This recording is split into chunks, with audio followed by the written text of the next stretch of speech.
All right, here we got a 475 Killbros side auger cart. It is, I think this was off of a complete liquidation, I believe. He just finished running a scrap with it. We washed it out. Looks like it's got a good auger up top.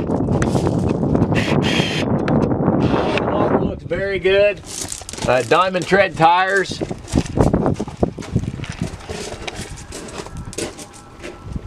This rascal's got a small 1000 PTO. Small 1000 PTO there. It's all greased up. He ran this on a two-wheel drive Magnum. It's got a tarp on it. Roll tarp system. Looks like it's not very old. But this is a very straight cart. I don't think you'll fault it anywhere. It's even good here where it hooks on. I'll show you one thing right here. This is a non-factory weld right here.